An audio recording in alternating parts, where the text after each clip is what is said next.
Salam sejahtera Malaysia, terima kasih kerana menonton video-video dalam channel ini. Sebelum kita mula, jangan lupa untuk tekan tombol subscribe, share, like dan komen. Let's go!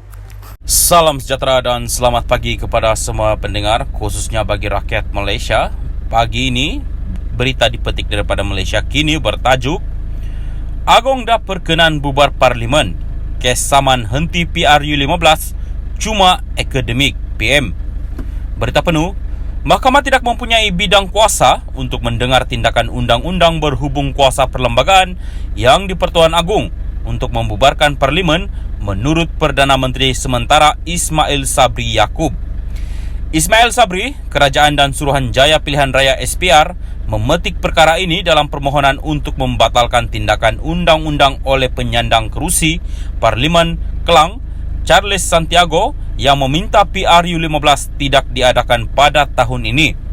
Terdahulu hari ini, Ismail Sabri Yaakob dan dua pihak yang lain memfailkan memorandum kehadiran mereka dalam tindakan sivil pemimpin DAP itu. Beberapa jam kemudian pada petang ini, ketiga-tiga pihak ini melalui firma guaman Hafari Rizam Wan dan Aisyah Mubarak memfailkan permohonan membatalkan kes saman sivil itu di Mahkamah Tinggi Kuala Lumpur. Menurut kertas kuasa, ketiga-tiga defendant berhujah bahawa kuasa Agong untuk membubarkan Parlimen adalah perkara yang tidak boleh diadili, non-justiciable, dan tidak boleh dipertikaikan di hadapan mahkamah. Kuasa untuk membubarkan sesuatu Parlimen adalah suatu kuasa prerogatif yang di-Pertuan Agong di bawah perkara 40-2-B dan perkara 55-2 Perlembagaan Persekutuan yang mana yang di-Pertuan Agong boleh mengikut budi bicaranya membubarkan Parlimen tanpa perlu untuk mendapatkan nasihat dari Jemaah Menteri di bawah perkara 40-1 dan perkara 40-1A PP. Isu gesahan permintaan pembubaran Parlimen ke-14 oleh defendant pertama kepada Yang di-Pertuan Agong pada 9 Oktober 2022 adalah bersifat akademik kerana Yang di-Pertuan Agong telah pun memperkenankan permintaan tersebut di bawah perkara 40-2-B dan perkara 55-2 PP dan seterusnya membubarkan Parlimen ke-14, kata defendant. Mereka mendakwa kehakiman selaku penjaga kepada keadilan, Guardian of Justice, perlu memelihara prinsip keperlembagaan mengenai kuasa Agong dalam membubarkan Parlimen.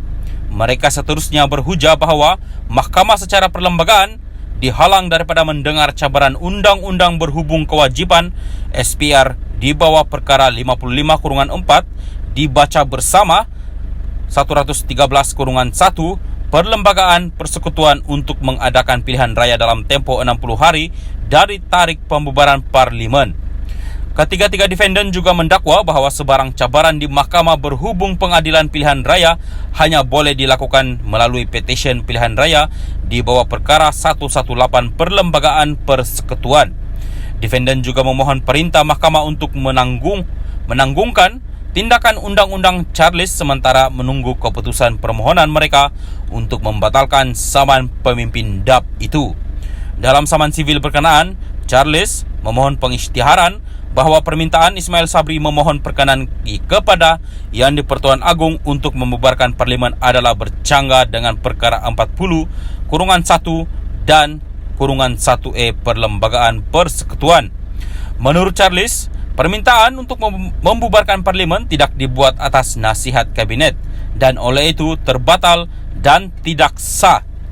Dia memohon mahkamah mengisytiharkan bahawa pembubaran Parlimen tidak mengikut perkara 55-2 dan perkara 40-1 dan -1A Perlembagaan Persekutuan dan perintah untuk menghalang SPR daripada mengambil sebarang langkah untuk menjalankan pilihan raya. Dalam afidavitnya, Charles memetik musim hujan dan resiko banjir sebagai alasan untuk menghentikan pilihan raya. Charles seterusnya mengambil maklum amaran yang dikeluarkan oleh Jabatan Meteorologi Malaysia mengenai risiko banjir semasa musim tengkujuh pada November dan Disember. Dalam affidavit itu, Charles menegaskan bahawa banyak parti politik kecuali UMNO menentang mengadakan pilihan raya tahun ini kerana risiko banjir. Kata Charles lagi, ahli Parlimen UMNO hanya berjumlah 37 daripada 222 Dewan Rakyat. Bermakna sokongan untuk pembubaran Parlimen cuba membabitkan kira-kira 17% daripada anggota Dewan Rakyat. Justru, Charles mempersoalkan kesahihan permohonan Ismail Sabri untuk membubarkan Parlimen. Dalam satu kenyataan kemudian, Charles berkata, dia terpaksa mengambil tindakan undang-undang itu kerana suratnya yang diutus berulang kali kepada SPR untuk meminta rancangan tebatan banjir tidak diindahkan. Mahkamah menetapkan pendengaran saman pemula itu pada 20 Oktober.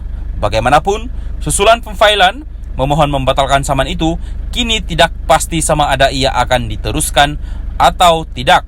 Charles diwakili Peguam Surendra Anta.